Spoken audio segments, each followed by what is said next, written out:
gentlemen, children of all ages, Pop Culture Philosophers proudly presents the Comic Book Review Champions of the World, the monthly comic book review here on Pop Culture Philosophers. And if you ain't down with PCPX, I got 2 words for you.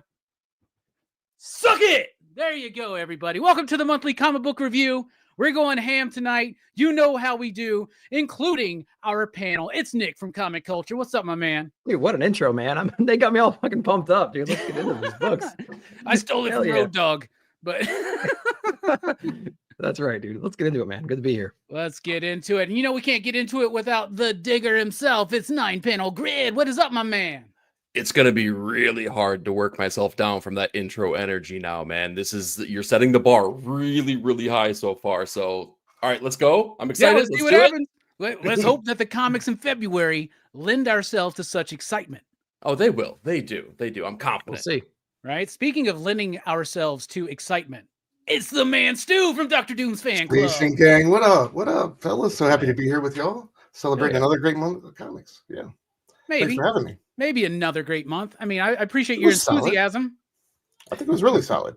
Yeah. Well, let's welcome in the future 2025 Marvel shill of the panel. It's Bearded Comic Bro. What's up, Greg? You know it's true, baby. That's right. I do judge my Marvel books a lot harder this year now. Like, listen, I can't do this. But I do. I will just say, I saw some people in this chat posting about Marvel books already this week. So I'm just going to say, man, like, what happened? This was one of those weeks. If nobody's ever watched one of my weekly comic book reviews and they watch this week, they'd be like, oh, that guy's a Marvel shill. That's ridiculous. I know, right? Yeah, some pretty solid stuff. And here's the thing, man. We were talking about this backstage because we're keeping track this year. Nick, the Excel spreadsheet master right there is on top of things. And we were talking about this, but I'm not going to let the potential to be the Marvel shill of the year hold me back from talking about great comics. Right. You know what I'm saying? Amen. Yeah, that's a bold stance for you. That's good. Hell yeah. Hell yeah. So tonight, of course, who's gonna be the Power Fantasy show. That's still going to be Eric. I guarantee it. I don't know. No guarantee. We have to arm wrestle for that one now. Who knows? Eric's going to be, by issue 12, he's going to be like, this book sucks. Y'all were right the whole time. No, never, but maybe, but never. I will say real quick. Gillen now. we covered 35 books last month. So it's going to be interesting to see how many books we cover for February. It's really cool. Well, let's see, right? Because this is the show where we talk about our favorite comic books of the month. There may be some slight spoilage here and there, but for the most part, we're going to keep it clean and mean and free of... Gangrene? Gangrene. Yeah, that's a good one. Sure, let's go with that. So here we go, everybody. We want you to join along out there in the chat. We appreciate you. This is the award-winning monthly comic book review, and we are going to kick it off in reverse order and see if this fucks me up later on in the show. So, Greg, why don't you kick us off with your pick of the month? Speaking of gangrene, oh, you missed a bad intro there. You missed it. Let's do this. I saw someone in the chat mention it. I wasn't ready to hop in, but I'm going to. It's my favorite book I read. It was so good. I'm talking Bug Wars from Image Comics. Jason Aaron, Mumad Azar on art. This is like Honey, I Shrunk the Kids, Game of Thrones with like a little bit of maybe like Birthright. Remember the Josh Williamson comic from back? Yeah, like, that was a good book, man. Andre a little Briston, bit of like, right? Yeah. All of this, like I didn't know what to expect. I knew I always pick up with something if it's Jason Aaron, right? Like I love his writing. I think he can craft a wonderful story. But I was like, I don't know, like bugs, like, like, come on. And right off the bat, you get these beautiful page spreads of, and I think I can show this one. I'm just double checking. I don't want to get Robbie. You don't want to see any full frontal. I don't want Robbie to get banned by any like bug appendages that show, but like this is what they start out with. And it's glorious, it's gorgeous. And it's just bugs battling in someone's backyard, right? And then you get the mythology of how their dad, had some issues with some bugs that knocked him out. And that affects the brothers in different ways. Like there's two brothers who are in this, and they're kind of dealing like one still is a very much a Bug person like his dad. The other one, because of what Bugs did to his dad, like has traumatized him and affects him. And you can't, I guess, we say light spoilers, right? Like the kids find like that their dad got killed. And so this one, and they're moving back to then the house that this whole situation took place in. And this one brother is on a rampage, just like trying to get rid of Bugs. And the other one is just like, no. And lo and behold, gets sucked into the world of the Bugs, like Honey, I Shrunk the Kids. And I just think it's fantastic. Like there are so many different ways that Bugs die in this, but just like an epic sword battle fight, it's so good. Right.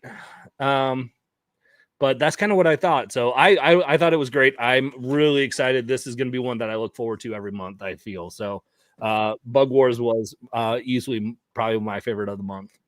Yeah, I really liked Bug Wars. I don't think I was enamored with it quite as much as most people were, but I did like it. I thought it was a super solid book. It's sold out. It's a smash hit. There's a second printing coming. Somebody's going to gobble up the rights to this because it's such a cool idea. And yeah, that's a great pitch. And I was on the retailer call with Jason Aaron. I think Nick may have been there too. And that's what he said. He said, it's like Honey, I Shrunk the Kids with Game of Thrones, right? And that's a great pitch to any studio, to any fan, to anybody. It's something that even if you're not really into comics, and that's the thing, man. I was talking to my neighbor. I was walking home. I was walking into my house. My neighbor was outside and we were talking. He goes, hey man, I think I'm going to get in comics. I just went by your shop, but you weren't there. I was like, yeah, what'd you pick up? He's like, I picked up Saga. I was like, that's great. He's like, yeah, I'm kind of over the superhero stuff. So I guess it's slim pickings. I was like, we got him. Nah, bro, you don't even know. There's like way more stuff than just superheroes. And it's been something we've been trying to tell people for decades. And Bug Wars is one of those books, new reader friendly, new comic book fan friendly, and a really cool concept that is aching to be adapted into something. So I'm not a spec guy, but get yourself a Bug Wars #1 for that alone. Because I don't know, in 2 months, it might be on Key Collector and bump up to $25. You never know. Speaking of $25, what's up, Stu? You owe me $25 for all the promotion. The invoice is in the mail. But what do you think about Bug Wars? Heard that, buddy. I loved it, man. Yeah, huge Jason Aaron fan. I think the Game of Thrones and Honey, I Shrunk the Kids comparisons are apt. I love the amalgam of like all those 90s movies, that vibe that it goes for. Definitely felt...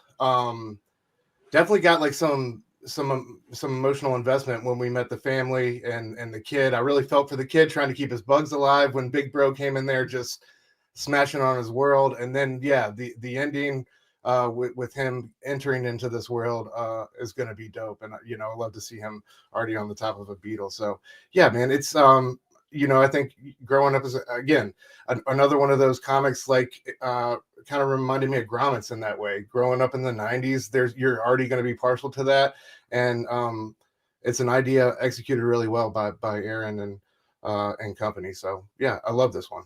Hell yeah! Speaking of love and growing up in the 90s, Eric, what about you? What'd you think of Bug Wars?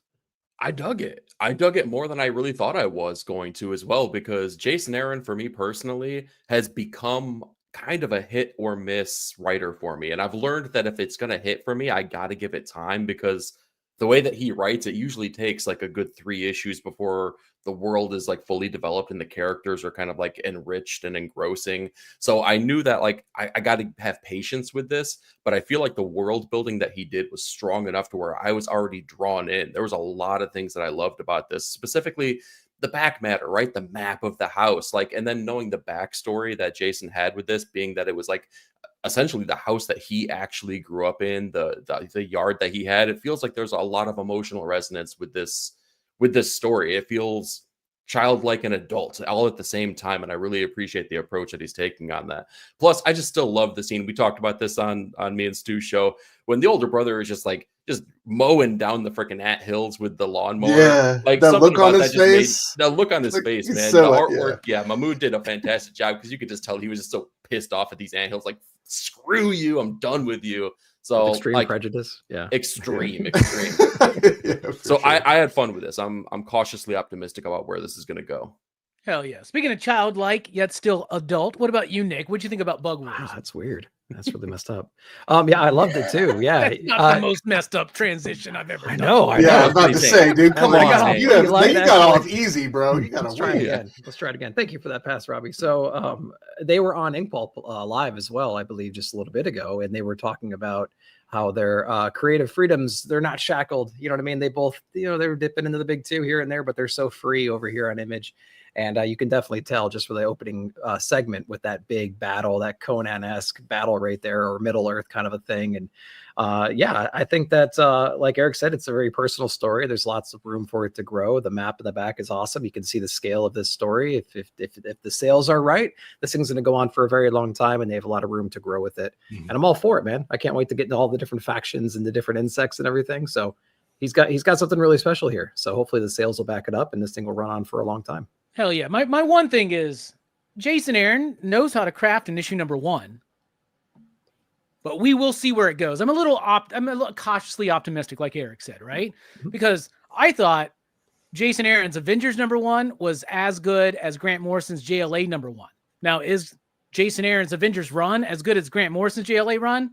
Not even close, but it does definitely have, what did you say, room to grow.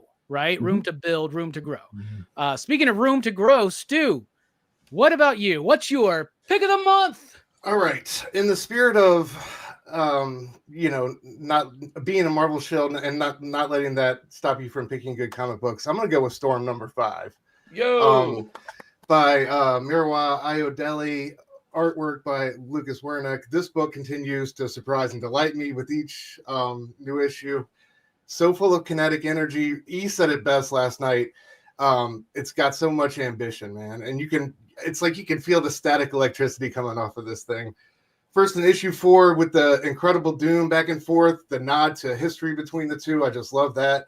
Issue 5, slams on the gas. We get this cosmic back and forth between, and this history lesson about eternity and oblivion, their eternal struggle via this like unending trial by combat. I love the eternity appearance. It just reminded me of old Marvel and Kirby and all that good stuff. And it's dope seeing where Storm's place is all of this, especially at the ending, her, just crying there in the sanctuary and how powerful the scene that was. But dude, her just acting as the Avatar in this issue, eating that Egan spirit early on at the beginning was so boss.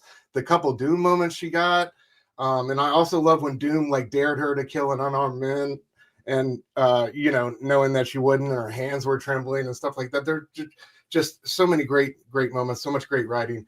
And Lucas Wernick's artwork, nearly every page is pinup worthy, vibrant, epic, awe-inspiring. I put it up against anything else that came out this month artwork wise. And this is a book that just continues to surprise and delight me, swinging for the fences in every issue. So I had to shout it out. Storm number 5 is my pick of the month. Hell yeah, brother. I'm glad you mentioned it, man. It was on my list of things to pick tonight, right? Because Storm has, first of all, since the whole new From the Ashes, post-Krakoan era, Tom Brevoort's in charge, and a lot of the X-Men books are just kind of okay, but some are solid and some are really good. And to me, the best of the bunch is Storm. And it didn't start that way. It started solid. And I was like, man, this Storm number 1 was really good. Then I read number 2 and I'm like, oh man, 2 was really good. And then by 3, I'm like, maybe 3, I'm going to drop it. And I read 3, I'm like, no, this book is awesome. Then I read 4, and I'm like, this was a really great Doom issue with Storm. And they've got history, those characters, right? And then we get to issue 5, blows my mind. This book goes super cosmic, super out there. Hickman, Morrison, eat your fucking hearts out. They are killing it. And I'm not that guy who's like, let's give every X-Man or X-Woman a solo book, right? Keep this book going, Marvel. You got something really special here. I would liken this to what DC's doing with Poison Ivy, where that book is way better than it should be for a Poison Ivy-centric book. That's what's going on here. Yeah. But man, just the way it widened the scale. And the writer said at the end in the back matter, right, that, oh, you ain't seen nothing yet. We're going full on cosmic now, bruh. You want Storm to be a goddess? Let's really take her up to that level. And it's badass to me. Speaking of quite the goddess, Eric, what do you think about Storm? Are you reading it? Oh, well, I love that transition. Yeah, I'm having a blast with this book, man. Like, I think Stu said it best, taking big swings. None of us, absolutely none of us could have anticipated that this is the direction they would go with the Storm book. Storm is powerful, like by, arguably one of the most powerful mutants out there, right? But to take it to this level, to have this much ambition in the book and make her this powerful a character, just wow. Like, this feels like, if you read Gods, to me, this feels like the spiritual successor, the spiritual sequel to that series because of the big ideas that they're working with. And I love that they're being so like faithful to Valerio Schiti's design work when they reinterpreted the god creatures or entities. Basically, they use those same kind of forms within the pages of Storm too. So they're honoring that. They're still kind of playing with those big cosmic ideas. It's wild. It's absolutely wild that I'm saying that Storm is as good a book as it is, but like, it kind of is. Yeah, it's one of Marvel's best books right now. It Yes, really is. Just without a straight shadow up. of a doubt. If they keep it up with that, they're gonna keep rolling on. Speaking of pieces of shit, which this book is not, Nick, what do you think about Storm? Yeah, that's better. How was that? Was that better? Was that more? Yeah, Okay. it was better. I feel included now. This is good. Yeah. I read the first issue when it came out. I didn't read 2, 3, or 4, and I read 5 last week. So I have no context as to like what's happening to her or how she is the way she is. But I like the cosmic scale of it. That was pretty interesting. I went into that issue thinking I was going to read a Storm book, and I ended up reading some gigantic cosmic book, which was really cool to see all those guys piss and moan and fight each other the whole time. And I think Stu, you said it. I think in the other show was, it's like no matter like how big these entities are, these beings are, these concepts are, like they still have like trials by combat and things like that. You know what I mean? Like they're still down to like their bare bone, like primitive state where they just fucking fight, and whoever wins gets it. You know what I mean? That's great. So yeah, I enjoy it for what it is. I have no context for the series though, but issue 5 was a lot of fun. So, yeah, you should check it out, man. It's actually been really, really solid. Yeah, I'll check it out going forward. We'll jump on. Why not? And to answer Mega's question, Phoenix and Storm are not super connected at all. Like, you don't need one without the other. They haven't really connected at all, in my Storm's opinion. not even in Phoenix. Now, So, one of the biggest problems is the next issue of Storm, which drops this upcoming Wednesday, is a part of that X-Man Hunt thing or whatever, the big crossover that they're doing. So I hope that doesn't distract from how awesome the book is. Speaking of distracting from the awesomeness of this panel, Greg, are you reading Storm? Am I reading a solo X-Men book? No, absolutely not. Absolutely. I mean, fair, right? Fair. You should. This is the one you should, man. I understand. Yeah, I understand. Yeah. It was a safe bet. We get it. I mean, let's be honest. No, Even a blind squirrel finds a nut once a day, once in a while, right? So. Yeah. I mean, I can't even keep up with all the Team X-Men books. So like to say like, hey, let's pick a character and go with it, I couldn't do it. So no, I have no idea, no context. I might read a trade of it when it comes out, or maybe check it out on Marvel Unlimited. But yeah, I'm not adding another book to my pool. You should check it out at some point though, just because if this book keeps up its momentum, it's going to be mentioned here very often this year. And somebody is going to wind up the Marvel Shield based on Storm alone, probably. Well, then I'm safe. I don't even have to read it, and I can just talk about the other Marvel books, and I'll be fine that I like. Works great. Potentially. Speaking of lots of potential, but not quite living up to it, Eric, what's your pick of the month? Pick of the month. I am going to go with, oh man, there's a lot of good ones at the top end here. I think I got to go with The Moon Is Following Us, though, man. Daniel Warren Johnson and Riley Rossmo. Issue number 5 really kind of fell flat for me. I didn't know where it was going to go with this, but when issue 6 hit, it hit so hard when they kind of reintroduced what this world is going to be now, because we were told one thing throughout the first 5 issues of this series, which is that they're fighting and they're doing all these things for their daughter with the team of, the dreams and the, memories and whatnot. And then we find out the tables are all turned on us. And now the parents have teamed up with the nightmare characters within this book.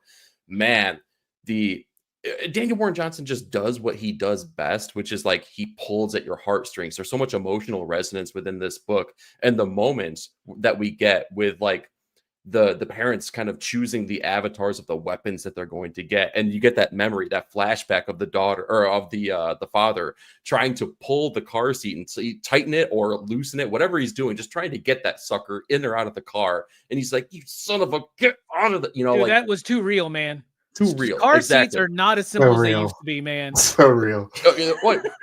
Like what they used to be. Let's be honest. All of us on this panel here probably never sat in a car seat our entire lives. We were bouncing around the back of the station wagon. Yeah, we were.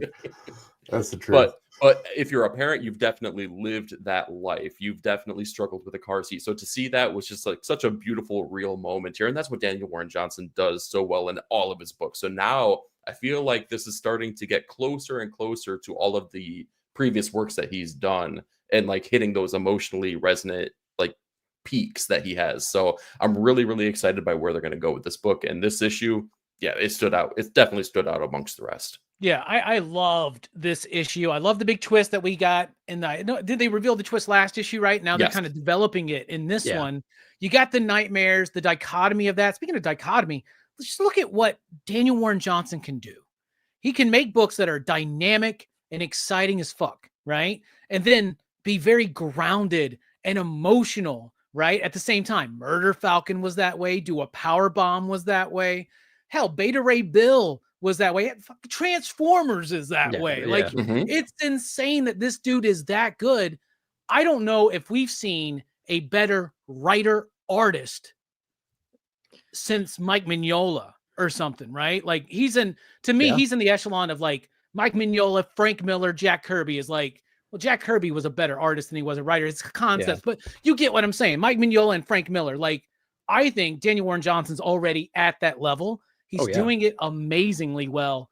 And this book just slapped. Speaking of slapping, Nick almost got in trouble at a sex club the other day, but he signed a waiver and so did his whatever. Nick, what do you think about this book? I'm sorry. That one fell a little flat, man. I'm trying to be less horny nowadays. It wasn't a waiver, it was an NDA. And you can't you just I have to make a phone call after this. How did Robbie find out about this? I'm a member too, bruh. I'm a member too.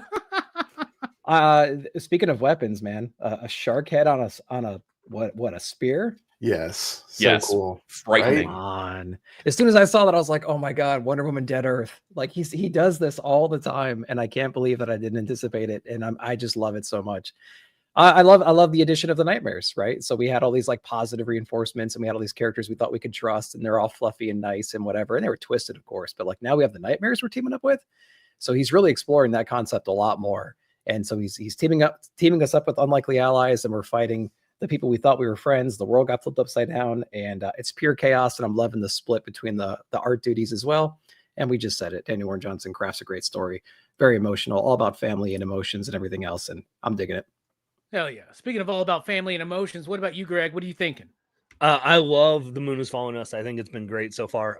I sadly have not gotten to read this issue. My shop is going through like a whole bunch of issues with all the Diamond Stuff distribution things. So like their Image books have been delayed when I don't know, like Image switched to Lunar. So everything's been getting messed up. So my books have been delayed. Like he just got this week's Marvel today and everything else, and he still doesn't have DC or Image books from this week. So my shop, being a small shop, has really been hit with this whole distribution stuff. So I haven't gotten to read it. But I read Bug War because I didn't have it on my pull list. I went out and bought it from another shop that had it, but I can't do that because like I know I'm going to get Moon Is Following Us because it's in my pull list. I don't want to double buy. So I'm kind of stuck right now of hopefully it gets things figured out. But I'll probably be a little bit more of, I didn't get a chance to read that. I'm reading it, but this panel. Yeah. The Diamond stuff has been really rough and very hard, especially on smaller shops. Speaking of being rough and hard on smaller objects, Stu, what do you think about the book? Nice. Love it, man. Yeah, love it. That page with Daniel Warren Johnson doing the dad freaking out on the car seat is like one I would drop the big bucks on, like for the original art port. You know what I mean? That's just fantastic. Yeah. I love the, like you said, Nick, the nightmares showing up and the team up between the two, and how the parents learn that they don't need to, the weapons that they don't need, you know, crazy weapons. They can empower the objects around them to take this fight to the enemy and try to reclaim their daughter. So yeah, and the revelation that they've lost, what was it, like 10 years off of their life with you know what they gave up is harrowing. So stakes are definitely getting higher, and yeah, you just know it's going to reach this fever pitch of emotion and epic awesomeness as par for the course with DWJ. So I can't wait to see where it goes, man. Incredible book. You know, I really like watching his live streams that he does on Fridays. Yeah. You know, what is it, Friday nights with B-dubs or something, D-dubs or something like that. Yeah. And what you get from him is that he loves badass shit and cool shit, but he's also very authentic, right? And that is, to me, what comes across in his work so much. And Eric, you're right. Riley Rossmo. Finally, somebody found a book for Riley to be on that's going to work, you know, because Robin, Harley Quinn, these are not the right books. You know, DC just didn't know where to place him, I think. I think he belonged more on, like, I mean, he was fine on Martian Manhunter. Unfortunately, Steve Orlando was writing that one, and it just didn't quite work for me. By the way, I've read Absolute Martian Manhunter #1. Oh, dude. That might be my pick of the month next month. Just to go ahead and let you I can't know. wait. It's so fucking good. Speaking so of psychedelic and so fucking good, I like Nick. this so far. Yeah, I mean, I'm supposed to be in my heel turn right now, man. What the hell what's wrong with me? Right. Nick, what's your pick of the month? Man, I'm like Eric. I'm trying to figure out what Trying to exactly figure to out talk about. not to do a Marvel book. Is that what you're doing? Can't do that Marvel book. Can't do this Marvel book. Because he's doing this Marvel book. What other Marvel books are there? What's know on what, your guys' list? There's only like 3 decent. Okay. I got 2 more on my list. I 3 got more. I got Jesus. 3. I've got a couple that could Let's- make okay. the list.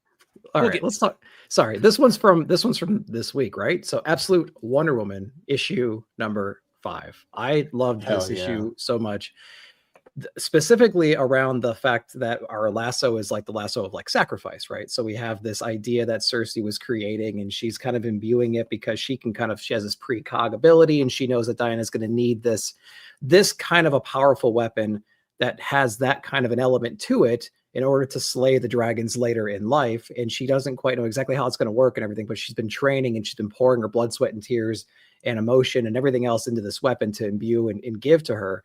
And I love that revelation from Diana, and that understanding that, like, you know, mom's really twisted, right? Cersei's pretty twisted, but she's doing everything for a very specific reason to set me up for success later on. There's a sacrifice in and of itself. Then we learn, I'm not going to spoil it because it just came out necessarily, but we learn later on how she uses the lasso in this issue here. And it's about sacrifice as well, in a very interesting way.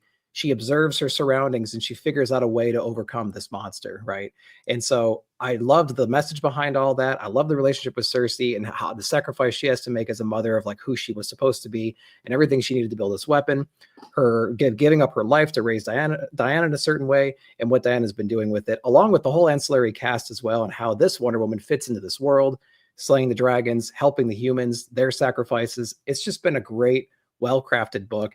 We're only 5 issues in, and I feel like I've gotten more out of it than 19 issues of freaking Tom King's run. So it's like, it's crazy that she's able to do this. I'm loving this one so far. And I really want this to go on, and I cannot wait for the next arc.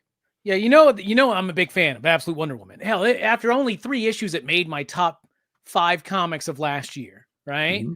I love Hayden Sherman's artwork. They are truly one of the best artists in the game today. Adaptable, able to change their style up to whatever whatever the book's tone is. If every issue of Absolute Wonder Woman for me has been a 5 out of 5, this one was a 4.69. And the only reason why, the explanation of what her lasso is and its powers, I'm like, okay, okay, sure. Okay, I'm cool with that. But then it does, by the end, it gets a little cheesy and speechy at the end there. It becomes like that moment where Bob Saget's sitting down with his daughters in Full House at the end of the episode and kind of like explaining the moral of the story a little bit. It's a little bit like that, but everything else is still badass. It's still top tier book. I love it. Now, Greg, you haven't had a chance to read this one yet, right? Nope. Yep. My shop didn't get DC in yet. So Nice. All right. All right. Speaking of disappointment, Stu, what about you? What do you think? Absolutely adored it, dude. Such another badass issue. I thought, like, you know, I kind of thought our problem was solved for the most part after the last issue and what she did. And I was like, man, we still got work to do. The thing I love most about this book in this world is nothing comes for free. Everything has a price. You know what I mean? And exactly. that feels so right for the absolute universe and what they're trying to do. So I love the cost of everything in this book. But yeah, it was, I love the transformation. I don't want to ruin it for those of you guys out there who haven't read it yet, but the transformation and how she comes in and out of that form was fantastic. And yeah, man, Sherman's artwork, like when they're first talking about the lasso, and when she's using it on that harpy and that look on her face when she's got it around her neck and like seeing the effect of it, just brilliant by Sherman. So many moments like that are what make this book so. I mean, yes, there's those huge epic fight with the tetracide pages, but also like just those little side panels or those little small windows that they give us is just fantastic. So yeah, shout out to Sherman and everybody on this book. It's incredible. Hell yeah. Let's address Dynamite's question real quick. He says, has Wonder Woman been the best absolute series so far? Bearded agrees. So we are now 4, 5, and 6 issues into the 3 absolute books that are out right now.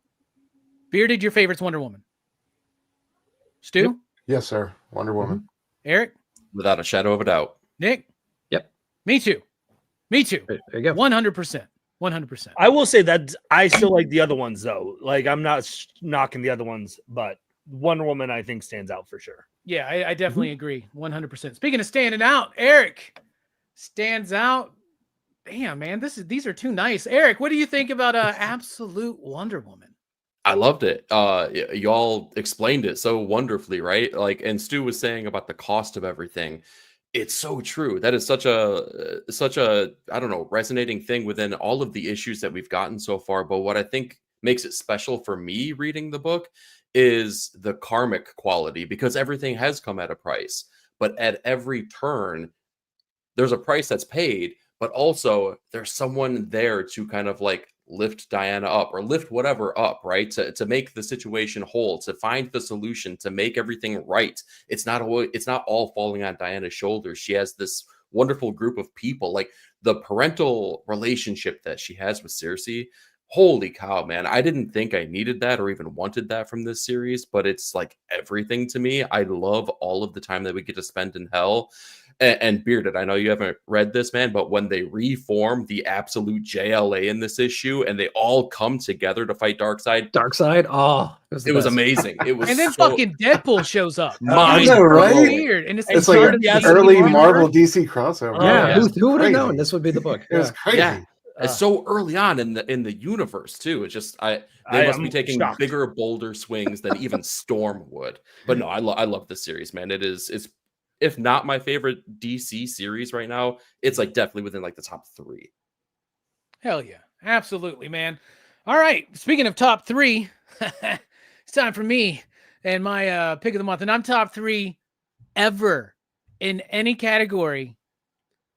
Just kidding. Anyway, my book of the month, my pick of the month. Nobody picked it yet. And I know y'all are going to think I picked this book just for one reason. And it definitely had something to do with it. But I'm going to go with Feral issue number 10. Tony Fleece, Trish Forstner, Tone Rodriguez.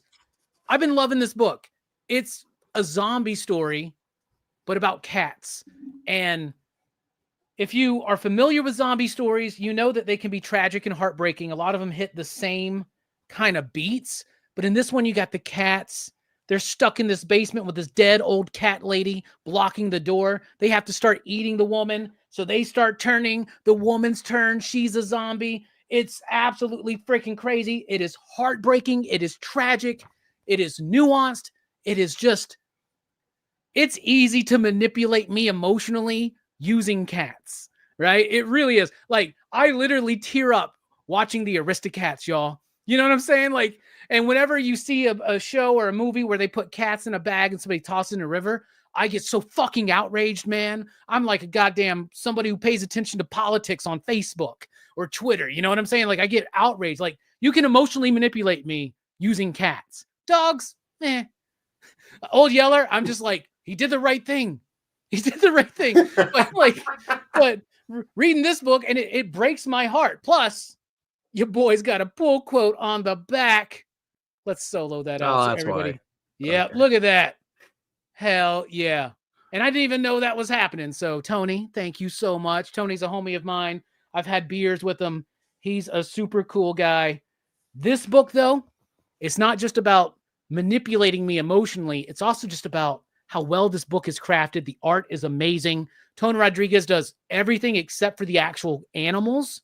And those animals are done by Trish Forstner. It gives you that, oh crap, with Don Bluth type feel, right? It feels like 70s, 80s animation at its finest. And I fucking love it. Speaking of at its finest and loving it, Greg, you been reading Feral? I love Feral. I wish my shop got their Image books this month because I have not read this issue. I will address O'Meyer in the chat. It says cat book, I'll pass. And I am on the opposite end of the spectrum of Robbie. I can't stand cats in real life. And I will say this without a doubt, this book has been fantastic through and through. So don't let the subject matter stop you from a book because it's fantastic. It's great.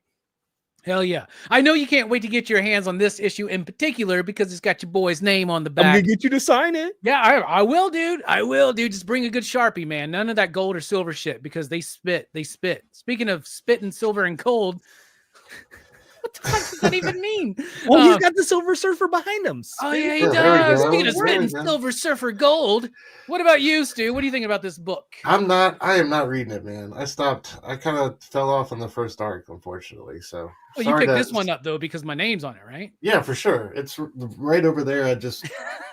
Yep. Yeah, right over there. There it is. Yeah. All right. Speaking of lies, what about you, Eric? Dude, I felt so bad when Tony and Tone and Trish had reached out to me and they were like, we're really interested. We feel like 9-Panel Grid is going places and we want to pull a quote from you. And I'm like, guys, I understand that you want my quote on there, but I haven't gotten around to reading this. Maybe I'll pick up the trade. It's not going to sell this book for you. I have to pass this time. So next time, Tony, I promise. I'm really loving Uncanny Valley. Really loving it, but next time you'll get a pull quote from me. I promise.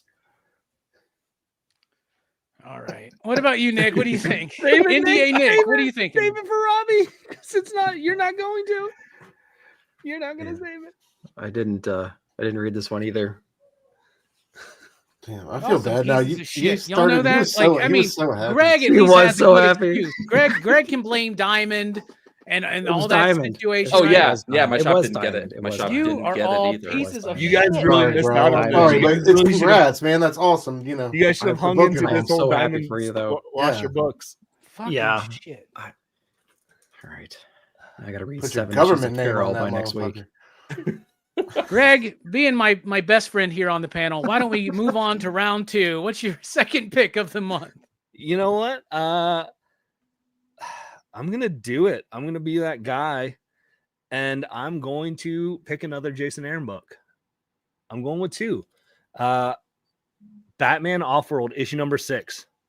I Okay. thought, which if you've fallen off of this or forgot that it hasn't wrapped up because issue 5 came out in August, that probably tells you why. And issue 1 came out in 2003 in November. So if you're not reading this, I understand that. However, I will say this. We always talk about issue 1s on the show all the time. And so for me, when a book concludes in a fun way and wraps up the story, I think is I want to share some light on that, shed some light on that. I thought it was fun. This whole, you have these basically brother and sister team throughout the story that are like basically space slave traders. And, it's the classic, like the one whispers into your ear and like, then you go insane and things like that. I love the idea of Batman in space, who you're seeing, like the big joke with Batman all the time is like, oh, well, Batman has a situation, something for every situation. So it makes sense that an early Batman gets to go up into space and have these types of things. And I've heard it said too, of like, you can kind of put Batman into any comic book situation and it can kind of work, right? Batman in space, Batman in the wet, like, just because if you can stay to who Batman is as a character, he can be kind of fit the mold of that. I thought it was an ending of the classic, that the whole reason Batman goes up into space is because he's getting defeated in issue 1 by an alien from space. And so he's so driven to get better. He's going up into space to learn how to be better at that. And I think for whatever reason, that's such a Batman move. And to tie that back into it, I forgot that was kind of why he went up, to then be able to, spoiler alert, beat the bad guy who was beating him. Like, that's not a spoiler alert for anyone, because Batman would do that. But minus the delays, and if the delays were because of the art, to have Doug on the art for the whole book, I'm fine with that for this. Like, it's not it wasn't a monthly book. Do what you need to do to kind of just space it out. But I thought it ended up well, and I would be, if they said, Jason Aaron, you want to tell some more Batman in space, which I was not a fan of the concept when I first heard it, I'm like, I'm in. I'll take it. So Batman Off-Road issue number 6. I thought it wrapped up great. All right. I loved the first half of this series. I didn't like the second half so much. Maybe the delays were a part of it, right? Maybe, like, I'm pretty certain that it was Doug Mahnke, right? I'm pretty certain, because we've seen this before with like Swamp Thing, Green Hell and other things like that. Yep. But the problem is, I'm totally down with giving him the time, but it feels like, especially halfway through the book, the art started feeling a little bit rushed. Just for me. Like, I know that he can be tighter. I know he can be cleaner. It just kind of, I don't know. And it just didn't quite land for me, but maybe I need to reread them, maybe when the trade or hardcover comes out, and kind of give it another go. Speaking of giving it another go, I'm going to let you 3 assholes continue on. So Sue, what about you? What do you think? There it is. I have 5 and 6, but I stopped reading at 4. The delays definitely killed it for me. And the same thing happened with Green Hell, man. I love that book through issue 1, but then 2 and 3 took forever. So yeah, the delays definitely hurt it for me. But I love the concept and the run up through 4 issues. I was really enjoying the read, and I agree with you what you said, Greg. Him finding an enemy that he can't physically confront and going into outer space and like learning all these different aliens physical makeups and physiologies and where to hit them where it hurts, and all that has been incredibly fun. I love like the very physical Batman we get in this book. But yeah, I got to catch back up with it. I'm with Robbie. I think all in collected form it might be better. Yeah, absolutely. Speaking of physically hitting you where it hurts, 9-panel grid. What do you think about this book? Oh, I wish I could say I read it. We live in a world where there's 18 Batman books on a monthly basis, and like I'm glad that you said that it finished strong, though, because it's this one wasn't on a monthly basis, though, Eric. This was an issue a year basis. That doesn't take away from the fact that we get 18 Batman books a month still. So then every quarter or so we get sprinkled in another extra one. But I'm glad that you said that it finished strong, though, because I do want to go back, circle around, and read this as a complete story. But it was never anything that was like kind of firmly on my radar. Speaking of not firmly on my radar, Nick, do you have any thoughts on this book? All those DMs suggest otherwise. That's all I'm saying. We are part of the same fuck club, so barely. Yeah, I really enjoyed it. I stuck around for it. I read every issue as they were coming out every 6 months, and I liked the ending of this one. I enjoyed the series so much that I wish it was almost eight issues, because I wanted to learn more about this, like the twisted what like the twins, the one that would whisper. I wanted more of them. Like, we got a little bit of them, and then we got that one at the end of this issue or beginning of this issue. We had that torture scene with Batman, and then he got out of that pretty quick in a Batman kind of way, and then he took out the other guy pretty quick in a Batman kind of way. And I was like, man, I could have used 2 more issues to kind of stretch out that moment a little bit more. But I enjoyed it, man. Batman in space, learning the ropes. It was kind of like Men in Black. What was it, 2, when he's teaching dude like all the different aliens? He's a Balchinian, and he punches him in the chin. He's a Balchinian. Yeah, that's a great reference. So I did enjoy it a lot. Yeah, I read it and it was great. I did love the Fightbot a lot. Like, that might be one of my favorite Fightbot was awesome. characters. Yeah. And then the chick takes the Batman like mantle and image and logo and goes across the galaxy, like spreading the Batman like the gospel everywhere. Yeah. Oh, that's awesome. Yeah. All right. I'm kind of in a better mood again. So what about you, Stu? What's your next pick, my man? Round 2. All right, guys. I'm gonna go Kaya number 25, man. Just because I love this book so much. This issue in particular, because it's a great example of one of the reasons I love it is because it's so accessible. And, you know, much like Storm, completely unexpected gift, you know, each month in terms of story and art. You don't know what you're going to get. And I just love this one shot. You don't know, you know, sometimes if you're with Kaya Jen Razel on the main story, the main path, but you know, I just love his ability to change direction, swerve off course, go, you know, in the past or the future, and give us a brilliant one shot. This one's completely bananas. You know, we're in the mutant lands where our deposed prince, with the help of his uncle, is trying to free an ancient and terrible power that they think they can, you know, control and hope to use to regain the throne and their power. The shot with the dragon is worth the price of admission alone. That double page spread is just one of the best pieces of art I've seen from this run so far, from this book. I mean, I was just so enamored with it. Again, Jason Wordy on the coloring, just doing an amazing job. Also, I loved the little kind of update we got from Wes in the back about how this is the halfway point and what, you know, what we have to look forward to. I'm so glad that this book is kind of gonna get to see it's you know, it's gonna, you know, go full term, and he's gonna get to do all the things he wants to do with it. And then the little 4-page additional story we got from Jesse Lonergan with the troll in the maze was just so dope, man. This book is always so much fun. It's one of those all ages comics books. It's one of those comic books that is just everything I love about the medium, and so accessible. A book you can give to anybody at pretty much any issue for them to enjoy. And I just want to keep spreading its gospel on this show, and you know, shout it from the mountaintop as much as I can. So Kaya number 25 is my second. Absolutely. Another fantastic issue of Kaya, which is one of the absolute best comics on the shelves and has been for over 2 years at this point.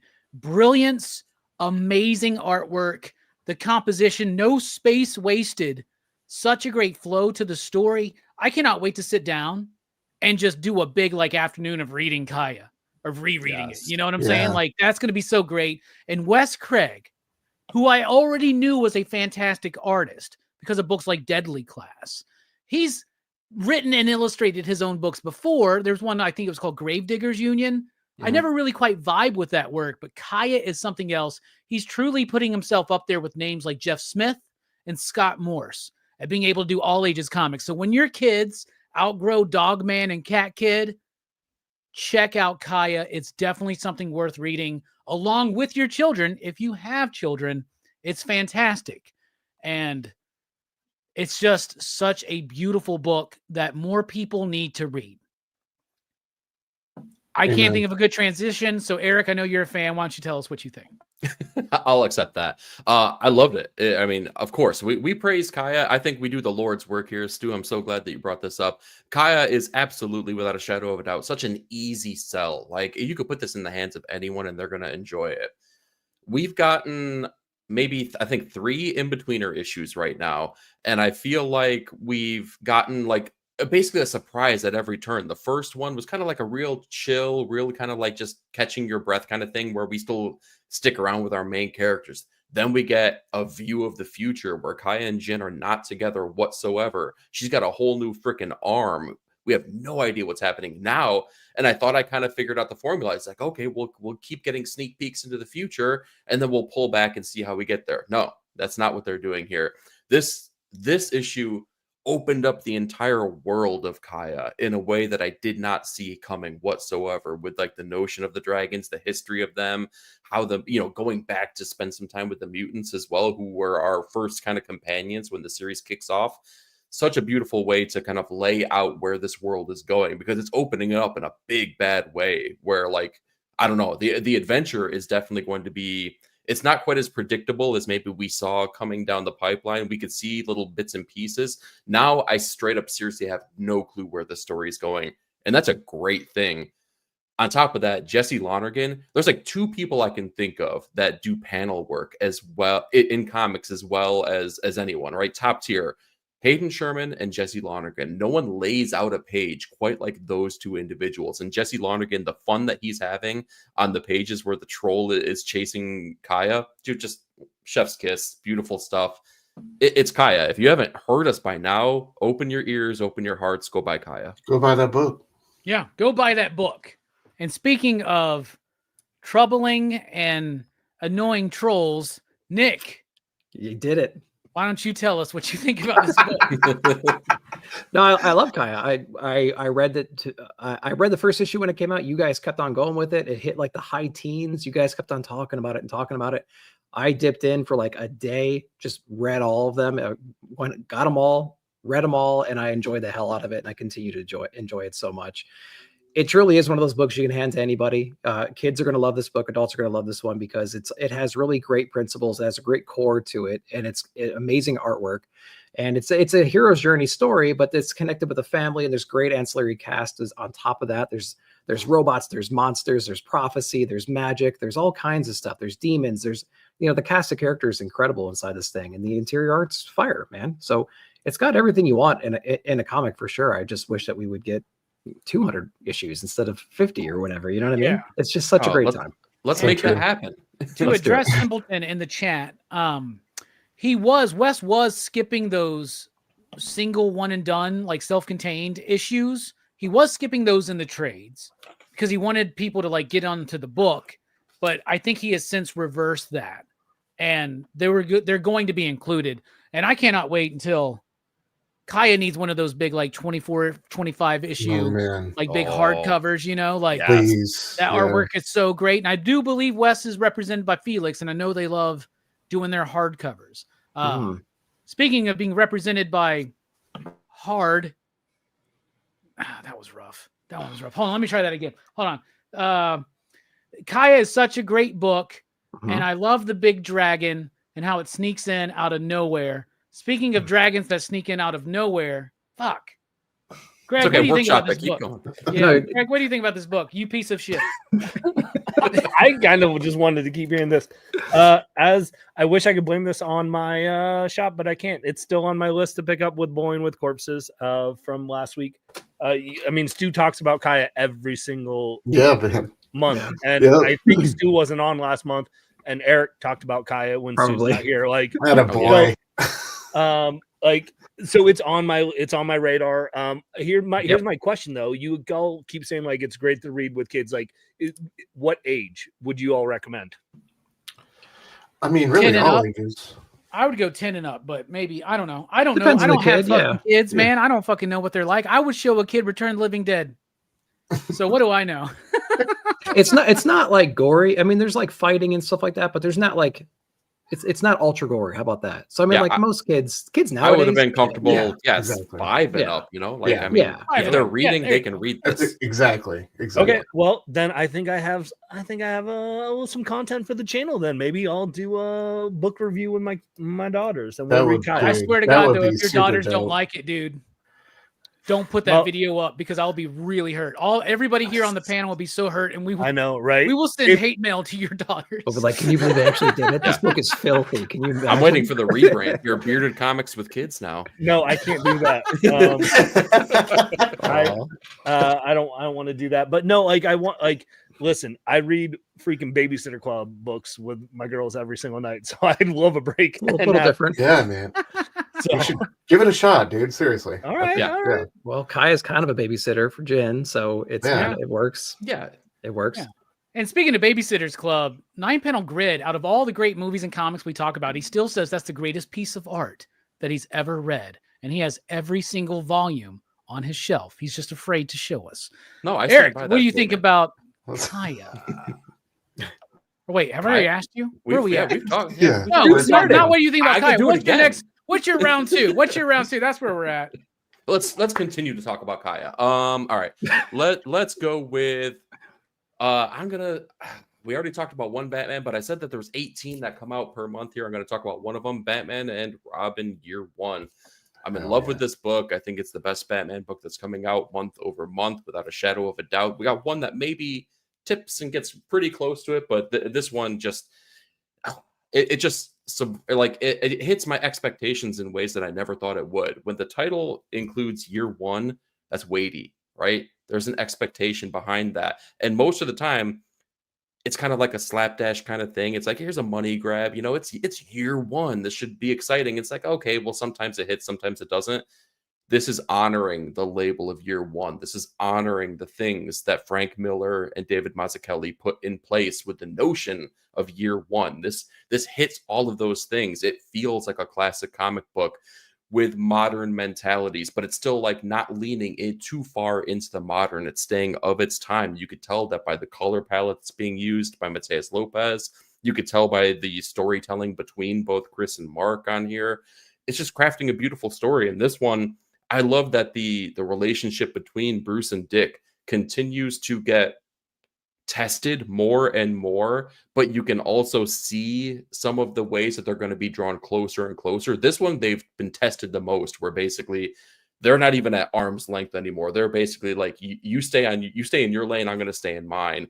But it kind of lays the groundwork for them to come back together to become the dynamic duo that we know that they're going to be eventually. But the character voices are great. The artwork is fantastic. Chris Samney is officially now my absolute favorite currently working artist, without a shadow of a doubt. He's taken that top mark. So Batman and Robin, again, best Batman book on stands. Hell yeah. Speaking of I don't remember exactly how you worded it, but speaking with a conflicting relationship with Dick, what do I think about this book? I really like the book. I think Chris Samney is spotting blacks like nobody else in the business right now. Like what I love about Mike Mignola's work, or what I love about Frank Miller's work, like that use of heavy black to like balance the page, add to the composition and the mood and the atmosphere. It freaking works. Chris Samney is amazing. And when he works with Mark Waid, it elevates Mark Waid. Mark Waid right now is in a spot where he's working with some of the greatest artists out there. Dan Mora, Chris Samney, and it's showing, man, and it's working. And you got Mark Waid's love of these characters historically. You're right. There's a lot of weight behind a title that has year one behind it. And most of the time, they don't live up to that hype. Exactly. This one, though, is, and I love like how dangerous it's making this feel for Robin, right? And like, I love his like hot-headed attitude, and Bruce like ground. You're getting all the tropes. You're not getting anything new that you haven't seen in, say, even Robin year one, which is a pretty solid book. I think that was, I want to say that was Chuck Dixon and Polito. Maybe that was Martine. I love that Chuck Dixon Robin stuff. Yeah, and the Batgirl year one was actually pretty good too. That they did, but a different artist. But I really like this book. I think it's super solid, and I'm right there with you, Simpleton. Batman Gargoyle is getting a noir issue for every issue. Why not Batman year one? Because it should. Oh, good call. It should. 100%. Because seeing that work in black and white, nothing against Lopez, because the coloring artwork is amazing. It's so beautiful. But man, this is what I was taught when I was learning comic book art in the 90s and the early 2000s. It's got to look great in black and white first. Absolutely. I think if you see a lot of modern mainstream superhero comics in black and white, it doesn't work, right? They're relying too much on the coloring now to do the job of the inker. Chris Samney knows how to do comics, and it's showing in the artwork 100%. What about you, Nick? What are you thinking? I love this one.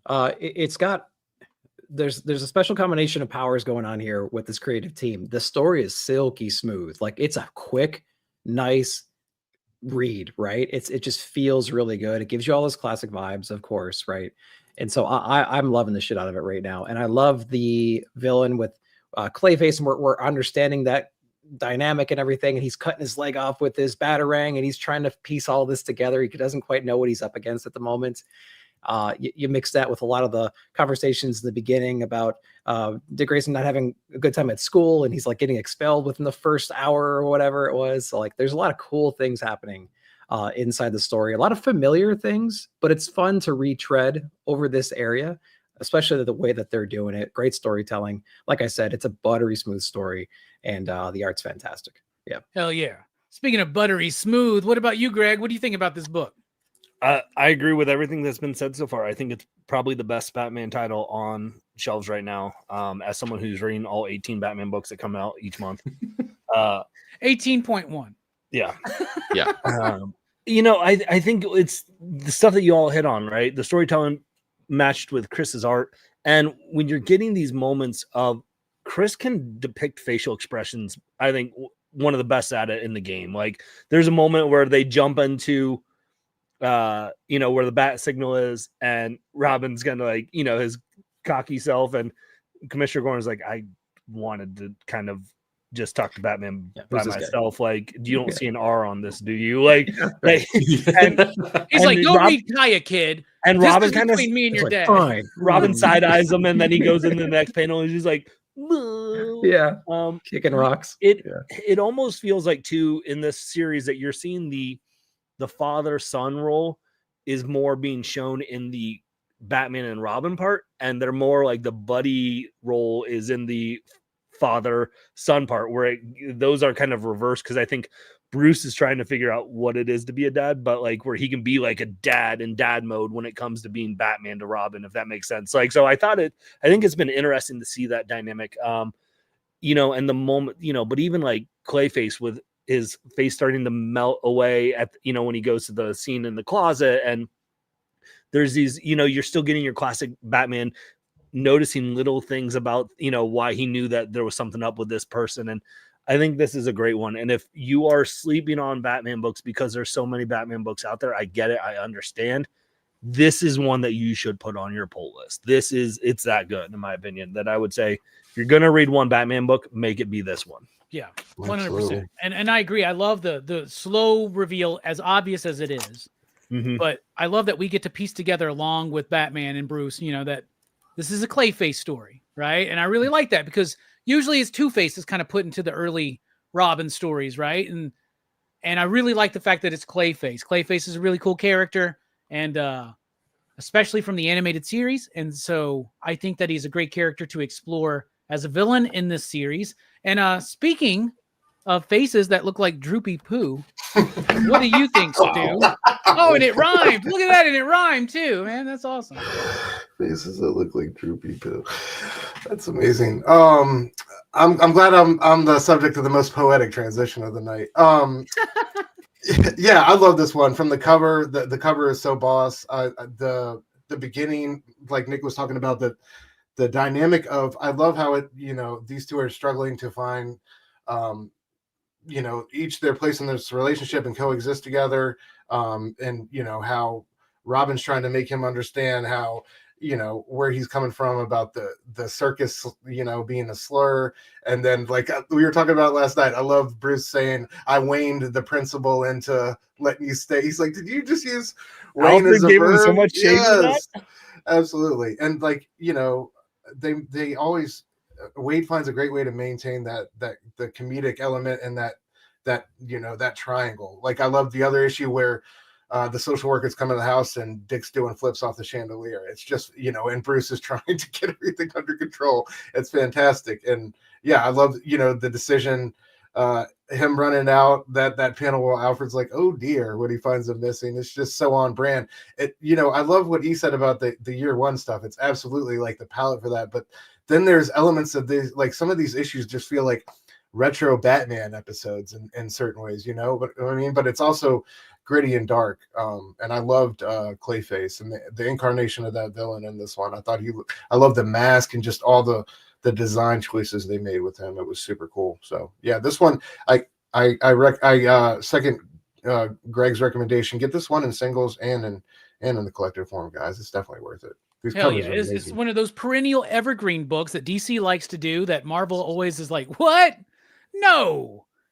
Yeah. We'll just do 20 covers of Amazing Spider-Man again. Like, that's what we get. Scotty Young, come back. Do a couple of covers for us, please. Peach Momoko. Dude, Marvel Rivals. You like Marvel Rivals? Do you like Marvel vs. Capcom? Let's go. Do y'all know, have Wade and Sam Nee ever done like a DC book before, like a big, like I know they have Daredevil and Black Widow at Marvel, but have they ever made their name on a DC title before like this? Mark has on his own, of course, but like I don't think like Chris has, and not as a duo. No, not as a duo. I don't think at all.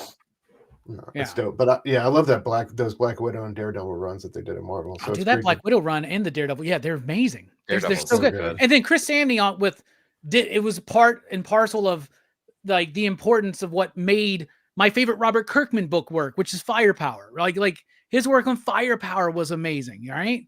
So yeah, that's really, really good stuff. And I love what you were talking about, that scene in the previous issue where the social worker's there and Robin's like jumping around on the chandelier and shit. It reminds me of that scene with Chris O'Donnell in Batman Forever, you know, when he's trying to get into the Batcave and all that shit. And Robin and Alfred's kind of like, oh dear, you know, that kind of thing. It's like a very mimic scene for that. Speaking of things that remind me, dude, hold on, Robbie, real quick. When you said that, he was on a roll. I know you were. But it also, I had to hit in there because when you mentioned Batman Forever, I had the same thought when he goes, he's still in the car. Exactly. Oh, that's true. That's I true. wanted Batman to be like, which car? Speaking of things that remind me of Chris O'Donnell, Nick, what's your next round pick? That's a good thing, right? That's good. That is a good thing. Chris O'Donnell. That's a great thing. All right. Val Kilmer and Chris O'Donnell, they're both dreamy. I'm calling you dreamy, Nick. I'll take it. All right. Since we're in the same fuck club, I figured I'd go ahead and baste you with some compliments. Everybody take a shot. Me there. I'm gonna break the cycle here a little bit and do something that is probably something that's a little bit foreshadowed earlier in the show, but we're going with Aliens vs. Avengers. Hey, back on the board. Remember? Boy. Back on it. And the only reason I pick is because I was like smiling the entire time I was reading this book because there's so many cool. Is it cheesy as shit? Yes, of course it's cheesy. It's fucking Aliens vs. Avengers, right? But like I think they're handling it really well. The art's amazing. I like what Hickman's doing with like all the twists and turns inside of it. I just love is it okay to spoil the shit out of this one? I really need to spoil the shit out of this one. Do it. So Mr. Sinister's involvement with the whole xenomorphs and how he's taking control of it, it's very Alien, what was it, Resurrection-ish, right? Like he found a way for him not to get taken out, right? But I love that he has this army at his control and he is the most like diabolical person now because he has this army.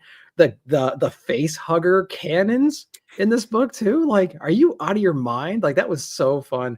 You knew in a book like this with a limited hero cast that they would have to find a way to introduce more people onto their team. And I love there's like a hidden resistance that they found. And I'm digging the characters that are involved in the book. I liked every single page that I was turning from an art perspective and everything.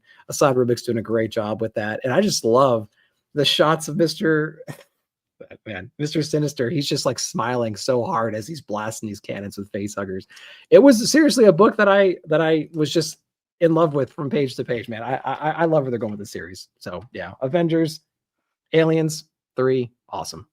Aliens versus Avengers. The first issue, I was like, I don't know. Second issue, I was like, you know what? This isn't too bad. Third issue, I'm like, why is Hickman exploring the whole mythology of the alien world and the engineers and everything better than Ridley Scott ever did?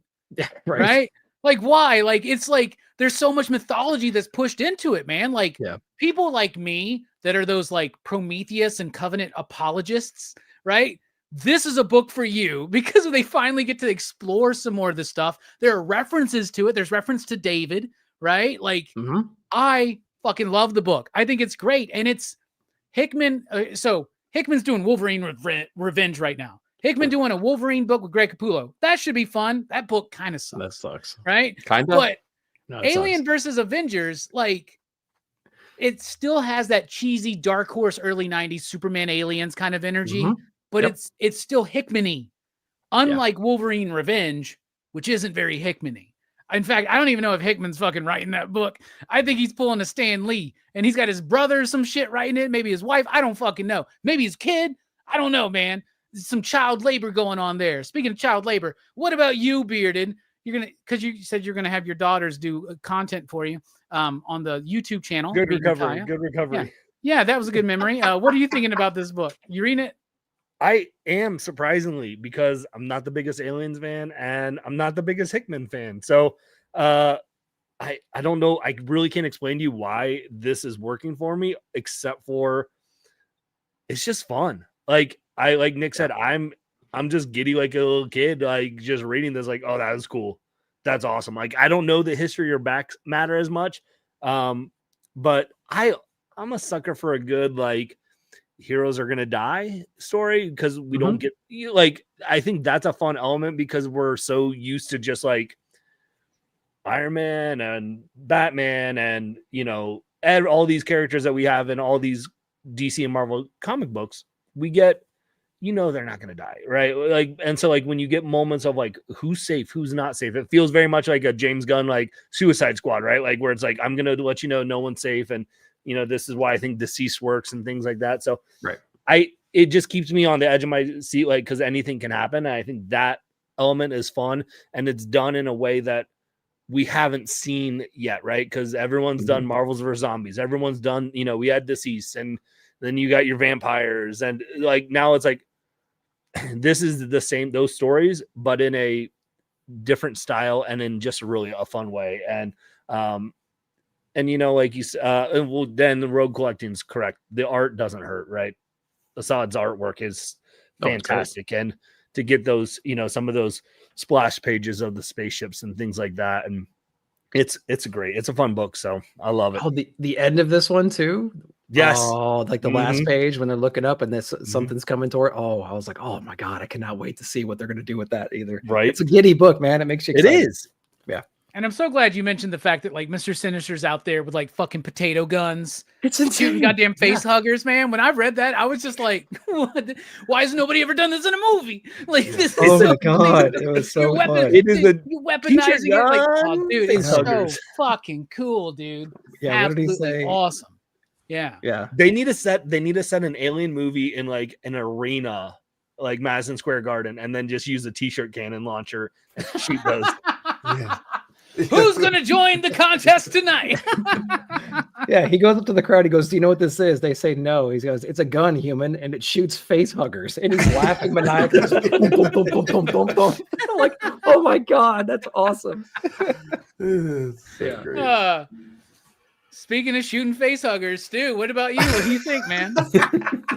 Yeah, dude, it's that scene definitely made it for me. I love the I just love the way it really you know, blends these two universes together, especially in this one with the introduction of Sinister and you know, all these experiments he's conducting with these things, and you know, we were talking about it last night and theorizing some of these nightmare xenomorphs we could get with like mutant adaptations. And I mean, I can't wait to see where the story goes. Of course, Assad's artwork just takes it to another level.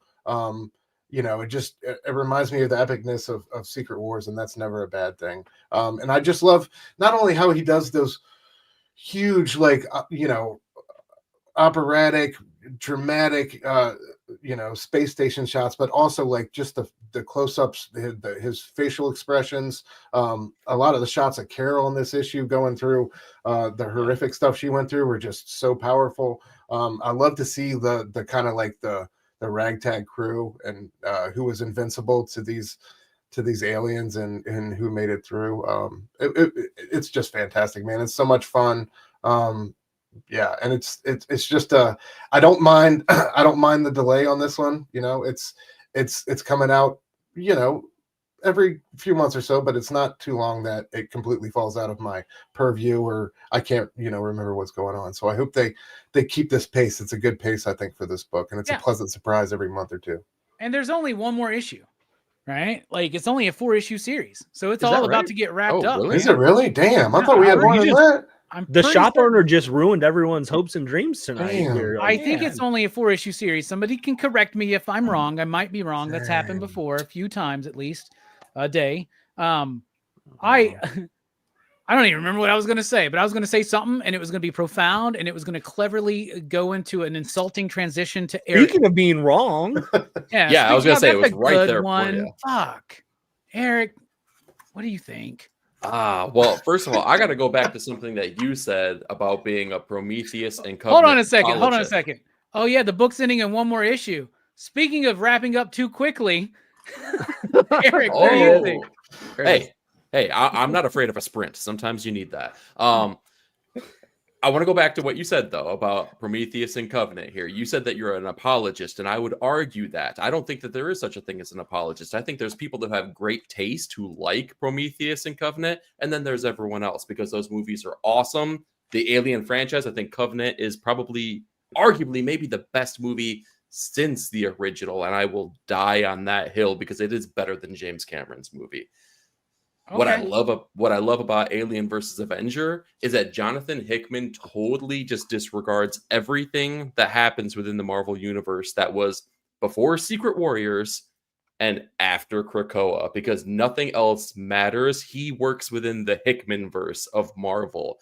Like, we're still dealing with Krakoa ideas. We're still dealing with like Tony with the attitude like he had during his Avengers run there. Like, I love that he's like, just he knows his lane, he sticks with it, and he works under those kind of things. So like, I don't know, it's just so fun the way he works with both mythologies, right? Because he's honoring his time at Marvel, but equally he's honoring the mythology and the lore of Aliens. Like, he's touching on so many different things, like you guys talked about, like the androids. Androids are always pieces of garbage. Well, I shouldn't say always. For the most part, 99.9% of the time, pieces of garbage. And they're definitely pieces of garbage here.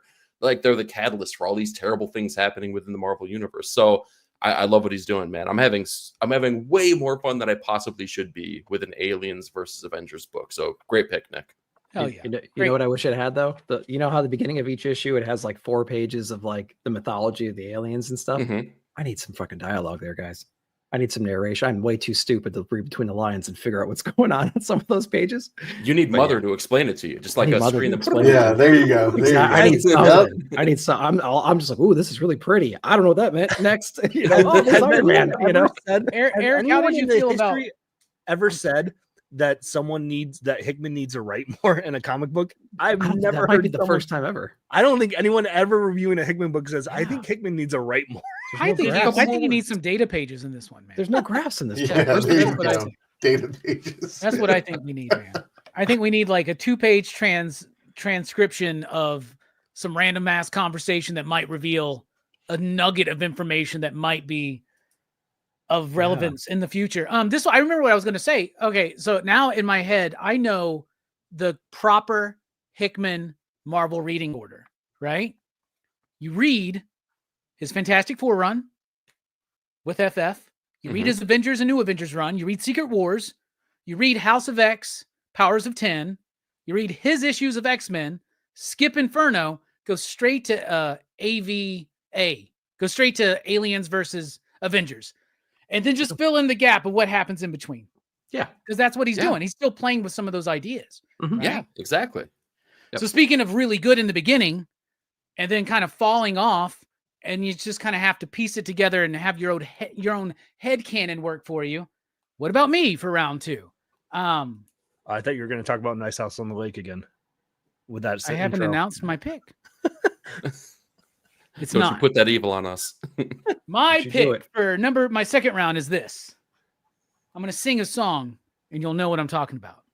They're the world's most fearsome fighting team. They're heroes in the half shell, and they're green. Dude, Teenage Mutant Ninja Turtles number 7. Jason Aaron. We talked about Jason Aaron twice tonight, right? We're talking about him a third time. And one of the things I said was, Jason starts strong, but then I can kind of usually wane on me just a little bit, right? This is the opposite of that. This is a book that started off really good.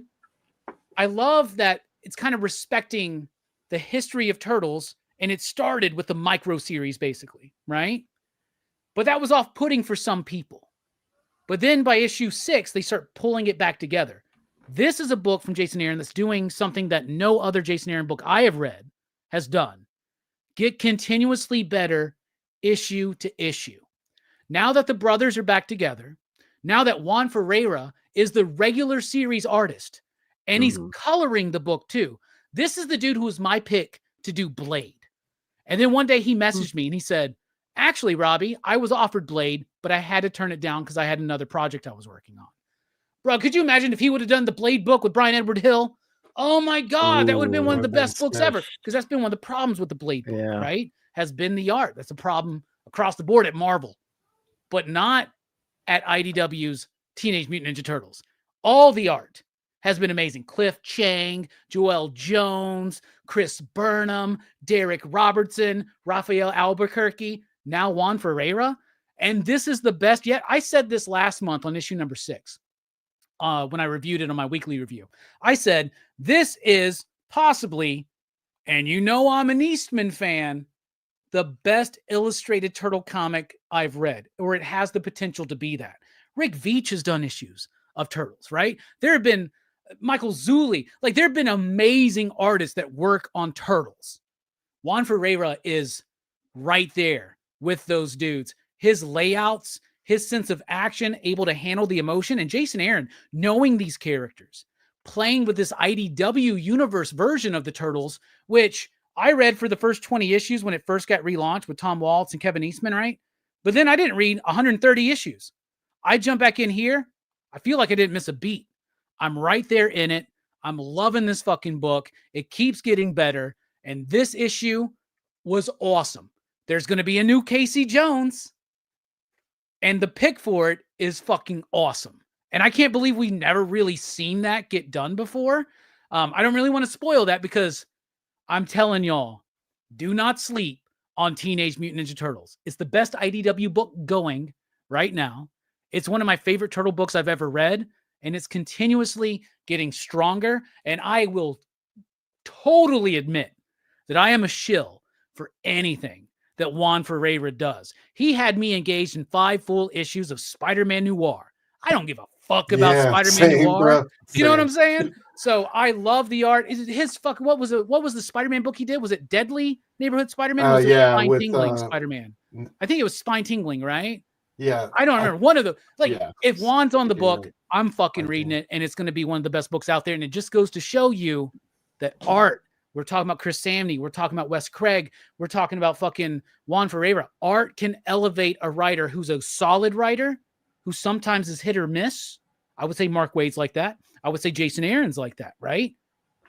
But a great artist teaming up with that person elevates their writing because and I think you were on that retailer call, Nick, with Jason Aaron, right? And he said, I asked for one little thing. Juan does this. Holy shit. Like, it's amazing. And the coloring is so, there's that double page spread in it where you see Leonardo, Michelangelo, and Raphael, and the background there, he's using the colors of their bandana. Dude, it's so fucking awesome. I love Turtles. I'm so excited to love Turtles right now. Greg, are you reading it? What do you think? Speaking of, I like Turtles. That was you, right? That was you as a kid. Yep. In that video. Issue 6 was my pick last month, one of the 2 rounds. And everything you said, I just would, because it's not spoiling anything, just showing that, like, look at that page and tell me you don't want to read a turtle book. Like, so good. It's so gorgeous, good. man. And it respects, like, so it's not a mimic of like Eastman and Laird. Right. It's not a mimic of anybody else who's worked on Turtles, but it feels like it belongs there, right? Feels like it's a part of that world. It's gritty, it's clean, it's dynamic. The layouts are amazing. I fucking love this book. Yeah, it's so good. And like the pairing that they have right there together. You know, you have, I think the hang up a lot of people had where the brothers separated, right? They're back, they're here together, and they're really trying to figure out what's going on. And the whole New York is turned against them. And they kind of just see them have to put their differences in. They're still like, I appreciate too that, like we talked about last month, that Donnie went through some stuff and it's not just being thrown away, right? Like they're still unpacking that and really processing it. And Juan, being the artist that Juan is, doesn't just all of a sudden draw Donnie like a normal turtle art, right? He investigates into, you know, he still is this really thinned out turtle that is like, and dealing with a lot of trauma and stuff. And I just like what they're putting on a book. It's freaking Turtles book. Like, and it's so good. I think if you dropped off of it because you didn't like the first 5 issues, fine. I'll disagree with you, but this is where you'll like it. 6 and 7, hop back on. Like you should get 6 and 7. And if you don't like it, then Turtles aren't for you because they're great. Yeah. And if you're on that retailer call, Jason spilled the beans on a lot of where this series is going. It's going to get better. It's just going to get better. And Juan is committed to being the ongoing artist. And I cannot be more fucking excited. And Dude, the Splinter stuff is breaking my heart, dude. Apparently, it's not just cats you can emotionally manipulate me with. It's apparently rats, too. My girlfriend just got pet rats. She has 4 pet rats now. In this big-ass fucking cage, right? And they're so cute. They're so cute. And at first, I was like, rats? You're really going to have rats? And they're so cute. And Splinter, I love Splinter. And it's like the dead rat. And when Mikey brings him, and he's like, I'm not stupid, Mikey. I know that's not Splinter. I fucking love it. It's so good. Speaking of not stupid, Stu's not stupid, even though Stu is in his name. What do you think about Turtles? Yeah, man.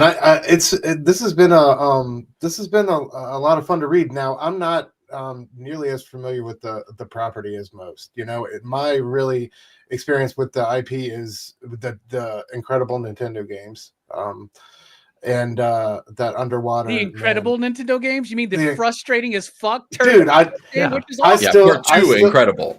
I still get anxiety about diffusing all the bombs in that underwater. I still we get have nightmares still, right? You wake up in a cold sweat. God, that music. So in the movies, obviously, but this is like I think they've done a good job in taking a kind of a cue from. Yeah, sorry, Jay. I think they've done a good job in kind of taking a cue from Skybound and, you know, how to roll this property out. It's been really accessible. I've really enjoyed all the issues so far. A couple of the character spotlight ones, you know, were a little slower and not my cup of tea. But man, with the Donnie, the Donnie issue, I was really all sold on that one. That one really hooked me in. And then I'm a huge Juan fan as well, Robbie. Just, you know, like you said, I think I first got onto him with the Green Arrow Rebirth stuff. Was the first time I ever found his artwork, and then Spider-Man Noir. I went back and got that, and then the spine-tingling Spider-Man. I just love his painted style. It's so dynamic and kinetic. I think it works so well for this book. He's gonna be like for the foreseeable future. Is that what you were saying that you heard from that retail call? Yeah, that's awesome. That's really incredible to hear, because it's, you know, I think this one highlights his talents. I think he's doing some of his best work of his career on it, so I can't wait to see where it goes. And yeah, this was another great issue, you know, seeing them kind of battle for control of the city and how entrenched the enemy is. And like you said, you know, some of these characters are going to have to take on new avatars and new responsibilities. And just watching the boys come back together has been dope. So this is fantastic. Love this series. Juan even did like a bullshit like Venom tie-in or whatever to like Absolute Carnage or King in Black, one of those things. I think Cullen Bunn wrote it or some shit. He even made that fucking shit awesome, man. I think like a lot, like you were saying, Riley Rossmo, Juan is an incredibly talented artist who just hasn't found the right home on a book before. And I think now it's good to see him. He's here. Yeah. I would have loved to have him have like a good 15, 20 issue run on Blade first, though. But, you know, whatever. You know, it's just the way the cookie crumbles, man. Speaking of cookie crumbling, 9-panel grid crumbles cookies. What do you think about the book, man?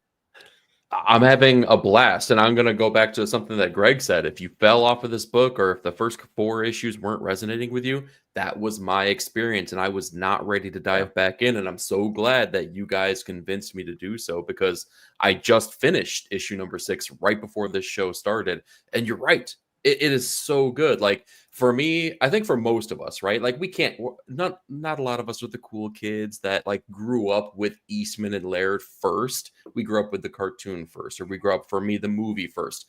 The movie is my North Star for any kind of turtle property. I want that to be living in my head. And if you're delivering something that feels right like that, then you've got me. You've got your hooks in me. And that's what this is doing as I'm reading these issues now that the turtles are back. Yes. Now that the turtles are back together, I hear the incredibly thick New York accent of Raph, right? I hear Corey Feldman as Donatello. I hear those voices in my head. It just hits so hard. And you're right. Juan Ferreira is part of now the lineage of absolutely fantastic artists that have gotten the chance to draw the turtles. It just feels right. It just feels so uniquely turtle in the best way possible. So thank you guys. Thank all of you for convincing me to get back on this book, because it's a blast. It's so good. Yeah, and the initial original Turtles movie is a great North Star, because it's very close to the Eastman Laird stuff, right? And it doesn't get as goofy as it does in like 2 and especially 3. Though I do love part 2. I mean, it's got fucking Vanilla Ice in it, man. I mean, How do you not I'm love true that friend. book? Yeah. But that's a really great North Star. And you're right, dude. I hear the fucking voices too. In fact, one of the things I repeatedly hear in my voice or in my head all the damn time, just randomly, is you got to know what a crumpet is to know what cricket is. You know, shit like that. Yeah. Like that's the voice I hear, especially when he's arguing with the brothers in this issue. It's so Yeah. great. Mhm. So great. Nick, what do you think? I will echo everything everyone said. I did not enjoy the first 5 issues, honestly. Well, first 4 were hit or miss, but I mean, I didn't like the majority of this run so far. But 6 and 7 have really cranked it up. So if you want to have a cheat code and you haven't been on this book, jump in on 6. Once you're caught up and you have a month to kill, go back and read 1 through 4 to get caught up, I would say. But it's incredible. Well, I'm just going to echo everything. The perspectives in these panels. Go through this book again and see how difficult of a time he gave himself making these weird angles, and the coloring in this book is So incredible. The neon glow everywhere. There's a weird palette that he's using that you do not see anywhere else. He's complicating his job, complicating his writing or his drawing and coloring job in this book, and it is paying off so well. And I'm excited, man. Now I'm excited for this book, and it was almost a book I was going to not read anymore. I was like, I'm not liking Re-Evolution, the Ronin, whatever books. This book was a bummer for the first 5 issues, but now I'm like, all right, good. I get a Turtles book, and I'm a happy man because of it. So definitely check them out. It's all over the board. And if we want to keep one with the movie comparisons, it's got the grit and the characterization of the first movie, but it's got the action and sense of movement, fluid movement, like the TMNT animated movie from like the 2000s, the mid 2000s, which is really good, right? And could work as just a sequel to the original Turtles movie if you wanted to have that in your head canon. So hell yeah, everybody's on board with Turtles. Nobody else read fucking Feral, but y'all read Turtles. Maybe I'll get a quote on Turtles so everybody can get it. Maybe if your pet turtle showed up on a book, we'd read it, but not your cat. Sorry. Greg, if you're watching, I'm open for a pull quote. Just whatever, man. Just go for it, man. You quoted me on Twitter this week, so come on. All you people that are buying this book because of this show, make sure you mention Robbie and I to Greg. yeah, absolutely. Please do. Like, let him know. Let him know that we're keeping y'all alive, man. Because Turtles needs the help because they're not a recognizable brand or nothing. All right. It's time for rapid fire. The best of the rest. Wow. Greg, you're going to kick us off, my man. Do you like this? I mean, I've been nice, man. I'm letting you go first. Usually you're last. Yeah. I usually am. And so I always have so much time to just be like, what books don't I get to talk about because you all have taken them. But man, let's go with, I'm going to just do a couple just to give you guys some chance. So it's been asked. Greg knows what it's like to be last, man. Yes, I do. He knows what it's like to be last pick in volleyball. He knows what it's like to be last on the panel. Not volleyball. Volleyball, I crush it. Don't even fret about that. So could you guys imagine right now, Greg shirtless out there on the beach, just fucking crushing it down, but I'm not high-fiving and shit. He's just playing 10-year-old. I'm a tank top bro. I was the tank top bro on the volleyball court. So let's start this off. Chat's been asking, where's New Gods at? New Gods is right here. Okay. Oh, you got that cover too. Good job, Greg. Oh, I did. Because I will say this. I'll say this. It's a Mike Hiddleton. See, I'm a sucker for the acetate covers, man. So DC, I don't usually get variant covers, and it's usually is if I like it, or my shop is out of the A cover. But DC's killing it with having the A cover still on the inside of the B cover. So like I like that you don't get. I think that's a brilliant move. New Gods has been fun. As someone who's not known much about New Gods, we talked about Big Barda and Mr. Miracle's just kind of interaction here. I think has been great. There's a lot of history here that I did not know. So I had to read this a second time to kind of process a little bit. I find that a lot of times though with well, there's a lot of history that nobody knows. This is a whole new mythology that Ron. It's all new. Yeah. Okay.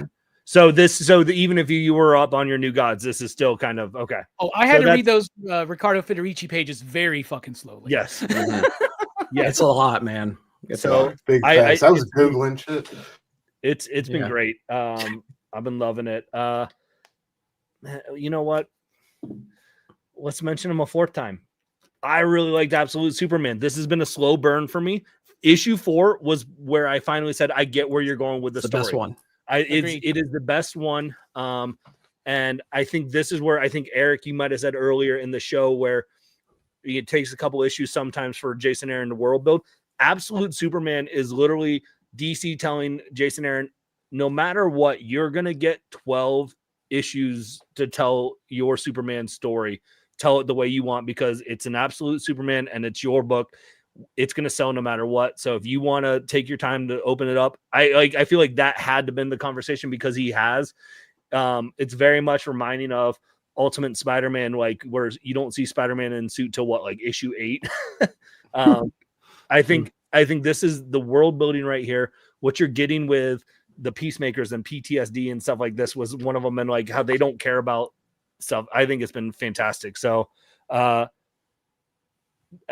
think 4 issues before you bail.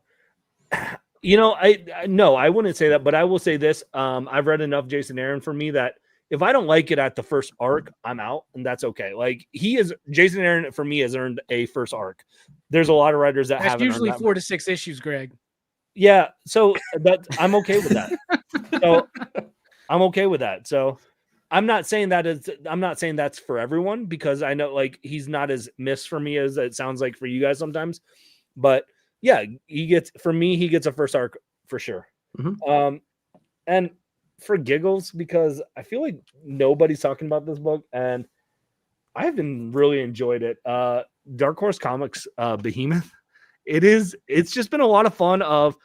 Someone had this idea of what happens if one of these kaiju monster beast things swallows up a subway car in the city, and they are literally trying to survive in the belly of this beast with their acid stomach stuff. And there's different vehicles there. Like is it mind blowing? Like, oh, this is something where it's like, oh, this is the best comic ever written. No. Does it feel like this is a fun popcorn summer blockbuster movie that you're like, oh, that'd be a really fun thing to watch? That's this comic for you. And if you go in thinking like it's going to be this high art style, no. But if you go in like, what would happen if a busload of people got eaten in one of these monster attacks and then they had to survive? And you're like, okay, this is fun. I'm having fun with it. So I think people should check it out. So there, I only did 3. I save it for y'all. Hell yeah, man. Hell yeah. What about you, Stu? What's your rapid fire? All right. I'm gonna go Ultimates number 9, Killer Luke Cage Spotlight. I love how this book kind of operates with these little like self-contained issues, more or less, but still has that connecting arc through it. And can't pull in from inspirations like Grant Morrison, Matt Fraction, which I really love that issue when they fought Hulk.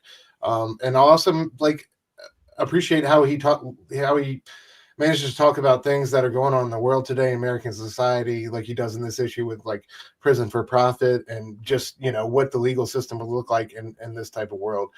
Is fantastic, dude. And I just, I've really liked these introduction issues, much like the same one we got with the Hulk character. They've been fantastic. Ultimates number 9 remains one of my favorite books over at the House of Ideas. Also, and I love the usage of the 9-panel grid because it's a book about prison. So it's like prison bars. I love it. Good call. Yep. Absolutely. Yep. Hell yeah. Sacrificers 14, another solid issue, and I appreciate the care that they give when it's a fill-in issue art-wise. But yeah, I just, even on the issues where it feels like not a whole lot happens in that book. And I can't, I'm so invested in this story, guys, and these characters. I can't wait to see what happens to our boy Pigeon, Saluna, all these characters. And it's cool to see the little turn, and the trust that the children put in Saluna here at the end of this issue, even though that she's dealing with something horrible inside her. It was dope. Also Geiger number 11, incredible issue. A Geiger, I just thought it was so powerful. Another, I think Junkyard Joe kind of stole the show in a way, with the scenes with him. And dude, what's her name? Ash. I forget her last name. Is a fox, dude. I love the introduction of this new character, and I hope we get some romantic fireworks between her and Geiger. And I definitely think that's bound to happen. Ash Arden, I think it was, but I love that new character. Yeah. And then last but not least, I wanted to shout out Aquaman #2. It's another book I really wouldn't think of picking up or reading or checking out, but Jeremy Adams has been killing it. Shout out to him for just getting that exclusive contract with DC. But this book has been amazing. I love Tim's artwork, has been vibrant, incredible. So much going on. I love how he's kind of exploring this new power set, and through 2 issues, it's been a blast, and just an unexpected treat. So those are the 3 I'm gonna highlight for rapid fire. Hell yeah. Speaking of unexpected treats, Eric, what about you? Rapid fire. I would be remiss to bring up the book that comes out that not enough people talk about, but more people should hear. Power Fantasy. Actually, more people have started reading this now, and I'm so freaking elated by that. It's the story about superpowered beings kind of controlling and manipulating the way that the world works and moves and feels. But there's cracks now developing within those relationships and the way that they're maneuvering all these things. So awesome story. Kieran Gillen doing fantastic work. Casper Wingard too. Like, come on, you can't not talk about his artwork, man. He's doing fantastic stuff here. When are we gonna put that in the top 1 or 2 though, big dog? Come on now, you got to put it on the proper pedestal. It gets so close, man. It was my runner-up the week that it came out, so it's getting there. All right, fair enough. Chris Condon working on Green Arrow. This is another fantastic book. Gritty, grounded, crime-driven story that still feels really appropriate for the character of Oliver Queen, right? It still harkens back to the classic nature of kind of what he is, what it means to be Oliver Queen and the things, his viewpoints, basically. But it doesn't come across heavy-handed by any means. It definitely feels of the time, but still honoring, who that character is. Plus the artwork in here. Nobody talks about Montos enough, Ben. Like some of the way that he composes a panel and the way that the visual storytelling works, particularly when they're looking in the rearview mirror of a car, that shouldn't be exciting. When Montos does it, it gets exciting. So Green Arrow, definitely worthwhile. I'm gonna be a DC shill right now. I'm gonna go Poison Ivy #30. Poison Ivy, man. This issue was crazy. Not because of the storyline. I feel like the storyline was very focused. It was very much what we've been delivered each and every issue with Poison Ivy, with kind of her adventures with the green and the Parliament of the Trees and the gray, and how they're all trying to basically pull Pamela in these different directions. But man, when you do something tangible with your book, when you do something that makes you like have a different experience with a comic book, like making it a flip book and having 2 different parallel stories happening, but you have to flip the book upside down to get it, like that's amazing. That's something you're not going to get with a digital comic book. And I'm not going to poo-poo on digital, but you get something special when you get it in your hands, and that's pretty freaking awesome. I will finish out with oh god, there's so many good ones still, guys. Gosh. All right. Absolute Batman. Absolute Batman is not my favorite Absolute book, but this issue I feel like delivered something crazy. It was like bold, big, like artwork driven storyline. Dragotta on here, coming off of the heels of us having Gabriel Walta doing the previous issue, I feel like he took that rest issue and he came back revitalized. And this was delivering Batman stuff that I was really, really excited to see within the Absolute universe. So I don't think we need to sell an Absolute book by any means, but like, if you're not reading it, like issue 5 kind of slaps. So I'll call it there. I'll leave it at 4 issues here to leave a couple more on the plate for y'all. All right, Nick, what do you think? Rapid fire. Let's see. I'm just gonna do the rest because I don't have a whole lot left. So we'll see. Rockefellers issue #3 was a solid issue. I just like being in the living room of this family, to be honest. And they're a family displaced out of time. They have so much like technology, and there's so many weird things happening inside this. It's like one of those 90s movies where like the dad's a scientist and shit happens and the family has to deal with that mess. You know what I mean? It feels like that kind of a book. And the only criticism I have is I want to know more about this freaking character. We don't know much about this freaking villain right here, but I'm having a blast reading the book. Interior artwork is fire in that thing too. G.I. Joe? This was a great issue of G.I. Joe, man. It's so good. Issue #4 got the thick variant right there, right? Nice. So you're too horny, Nick. You're too horny, man. You gotta calm down. It's really, really, really great. I love the end of this because it's like, oh, the Joes are totally screwed. What are they going to do when they get out of this? But like, he's got a plan, man. I can't wait to see it come alive. And it's so much action in that book too. It's a very fast read. I'm having a great time with it. They're awesome. Ultimate Spider-Man issue number 14 was a spectacular issue. Love them trying to escape the Savage Land and everything. And we have Mole Man creeping in here too. And I love the team up between Peter and Harry and the ramifications of all this and the ending and the fear in his eyes that he has to protect his family, what they're going to be doing. Jaw-dropping. Really, Kudos really for great. Marvel not spoiling that Yeah. to pump issues up, right? Yeah, to pump sales. Yeah. It's going to be really great to see where that story goes in general. Lucky Devils issue number 2. Love this run. If you like 8 Billion Genies, it's in the same vein as that, but if we're dealing with like the Devils now, it's a brand new idea on top of that. These Devils are trying to climb up the ladder, the hierarchy that they have, and if they manipulate their humans well enough and they succeed in life, they adopt new powers as well, new original sins, right? New sins. And so they're going to be beefing up their power set as they're helping their humans. Cool idea, I think, and they can borrow abilities from other demons, and you see that inside of here too. Really great like world that they're building and usage of powers in hell. And then I'll wrap it up with Dark Patterns issue number 3 with that Ashley Wood variant right there. This is a great story. If you've been reading this book so far, we pretty much like solved everything, but this book's got a lot of issues to go. So I'm anxious to see where it's going to go. And it's what going we're to be going a to be series doing. of 3-issue arcs.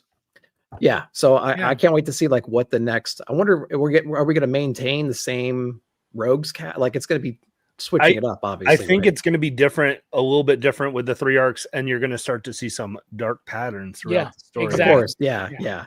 So I've been blown away by the interiors from Sherman in this one too. And I love the idea of the Wounded Man. It was a really cool concept, I think. And it's a good detective book on top of it in case you need more Batman stuff right there. So Absolutely. I'll call it there. All right. Rapid fire for me. Transformers number 17.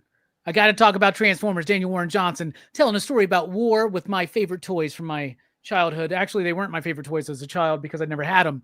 At GoBots. I was a GoBot kid. Always wanted them. Those Not Afraid, issue number 2. Kyle Starks is killing it, man. He's a horror fan, but he also can craft a really fun story. 2 serial killers in one town realize they're about to break the record for most kills. They're now in a competition, and it's so fun, but still so menacing and dangerous. Wonder Woman number 18. Fuck you, Nick. I love Tom King's Wonder Woman. I'm filling the role of Carrie right now. Wonder Woman is a great book, and I'm so glad it's happening. And this was a great issue that everything's been building up to. Weapon X-Men, issue number 1. My boy Joe Casey delivering a next book with Cable, Deadpool, Wolverine, Chamber because he has to, and Thunderbird, and it's fun. Do not let the tie-in to One World Under Doom fool you, because it's not a tie-in. Joe Casey's kind of pissed about that, but Weapon X-Men was awesome. Holy Roller number 9. I loved this series through and through. I hope Andy Samberg makes this movie. It ended fantastically well. Pulling on your heartstrings. Doll Parts, A Lovesick Tale. Issue number 3. Bold, challenging, daring, unsettling, and unnerving. Book is so fucking good. It's a prequel to Lovesick, which I thought was a very gory yet sexy book. Doll Parts is the opposite. Yeah. It's a very disturbing book, man. Detective Comics 1094. I love the story. Damien has to go undercover into a youth prison. And when Bruce is like, don't really cause a commotion. And then when he finds out that his son is causing a prison riot, he just goes, huh. He's like, that's my boy. Yeah. But Mikkel Hanine on the artwork and the coloring. 5 issues straight. I can't believe it. It's amazing. The Seasons, number 2, had the same kind of vibe and flow as issue number 1, developing more about these characters, their dynamic, their relationship, deepening the mystery of what happened to the parents and what this crazy parade carnival thing is. It actually is kind of scary a little bit in a way, but very light and fun. Jump Scare number 1 blew me away. Cullen Bunn, but it's Jeremy Luckert on the artwork. No, Danny Luckert on the artwork. Fucking fantastic. I had a lot of fun with it. It's connected to another book, Beyond Mortal, that I didn't read, but I'll forgive it for that. Captain America and Volstagg, issue number 1 by J. Michael Straczynski. I had a lot of fun with that fucking book. I thought the book would suck. I enjoyed it. I like Volstagg. It's a great exploration of his character and a cool dynamic with him and Captain America. Check it out. It's actually pretty good. But my biggest surprise of this month was World Tree number 13. Also made my pick of the week it came out. We're learning more about Fear, not Phaser. For some reason in my head, I always read her name as Phaser, but it's obviously Fear when I went back and looked at it and I got corrected like 18 times in my weekly comic book review, but the art was amazing in that issue.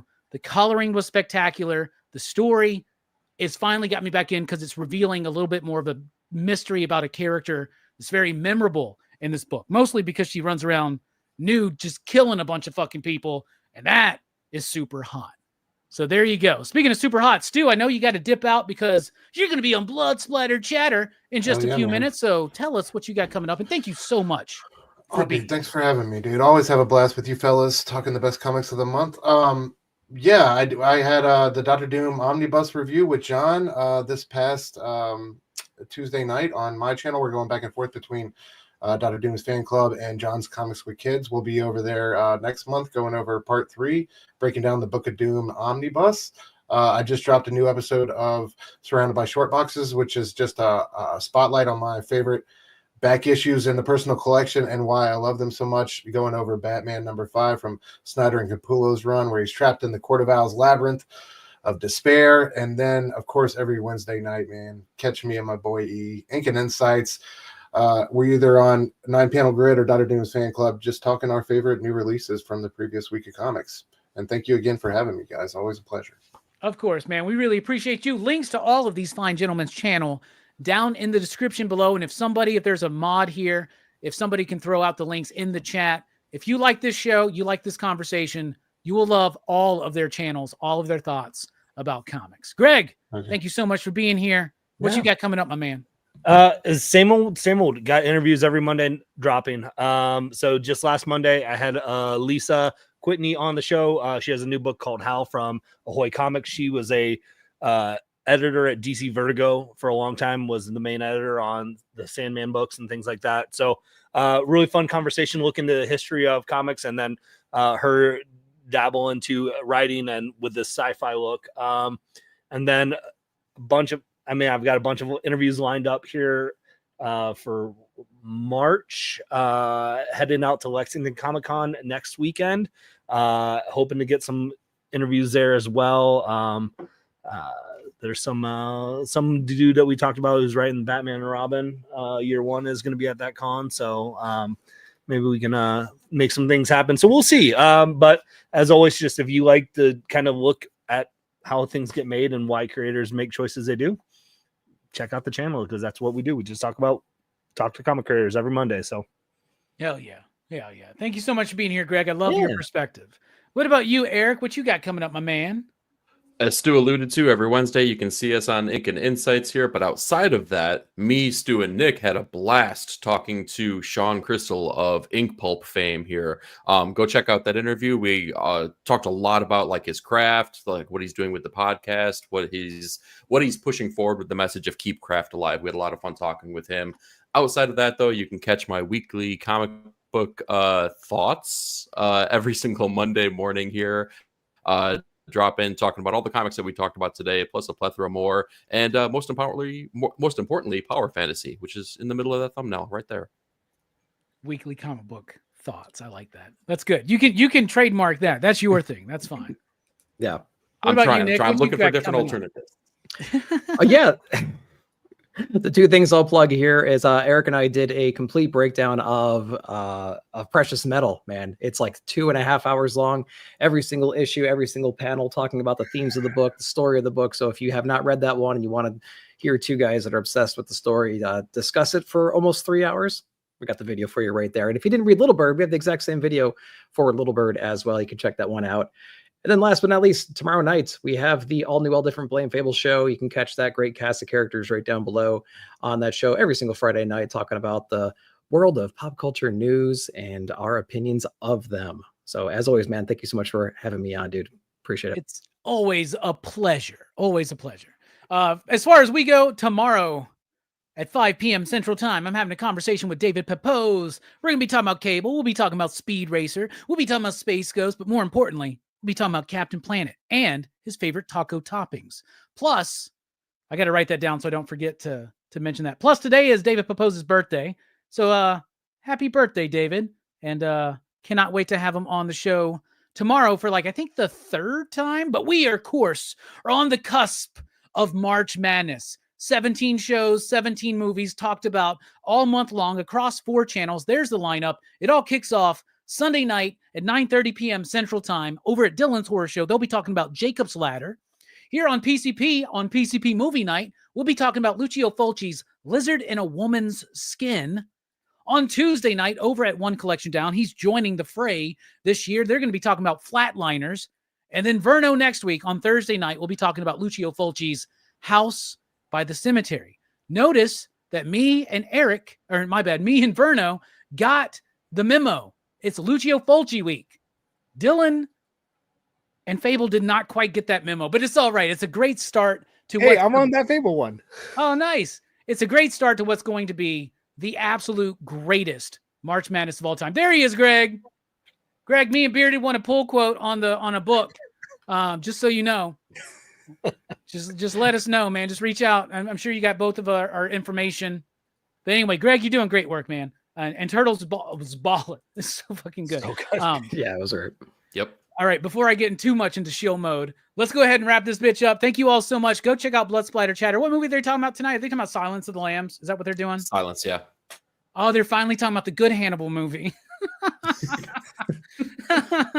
Good, because last time they did Red Dragon, and I was like, why didn't you just do Manhunter? That's the superior film. In fact, Manhunter is better than Silence of the Lambs, in my personal opinion.